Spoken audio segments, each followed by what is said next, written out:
इस सदी के माँ बाप जितनी चिंता कर रहे हैं बच्चों की, उतनी उन्होंने कभी भी नहीं की थी। फुर्सत भी नहीं थी, समय भी नहीं था कि बच्चों के साथ बैठे, कि रेडियो सुने, कि टेलीविजन देखे, कि बच्चों को फिल्म ले जाए। कहां सुविधा थी, कहां समय था।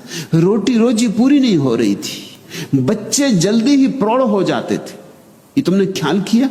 अभी भी गांव के बच्चे जल्दी प्रौढ़ हो जाते, क्योंकि छोटी सी बच्ची चली पिता का भोजन लेके खेत की तरफ।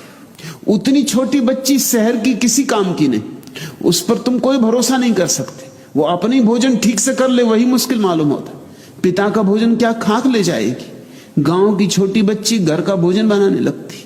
अभी तुम्हारी बच्ची को भोजन करना भी नहीं आता, उस पर टेबल पे उसके सामने बैठ के मां को उसको भोजन करवाना पड़ता है। तुम जरा फर्क देखो, जितना छोटा गांव होगा उसके बच्चे उतने ही जल्दी प्रौढ़ हो जाते। चले गाय को चराने। इस सदी के माँ बाप जितनी चिंता कर रहे हैं बच्चों की, उतनी उन्होंने कभी भी नहीं की थी। फुर्सत भी नहीं थी, समय भी नहीं था कि बच्चों के साथ बैठे, कि रेडियो सुने, कि टेलीविजन देखे, कि बच्चों को फिल्म ले जाए। कहां सुविधा थी, कहां समय था। रोटी रोजी पूरी नहीं हो रही थी। बच्चे जल्दी ही प्रौढ़ हो जाते थे। ये तुमने ख्याल किया? अभी भी गांव के बच्चे जल्दी प्रौढ़ हो जाते, क्योंकि छोटी सी बच्ची चली पिता का भोजन लेके खेत की तरफ। उतनी छोटी बच्ची शहर की किसी काम की नहीं, उस पर तुम कोई भरोसा नहीं कर सकते। वो अपनी भोजन ठीक से कर ले वही मुश्किल मालूम होता।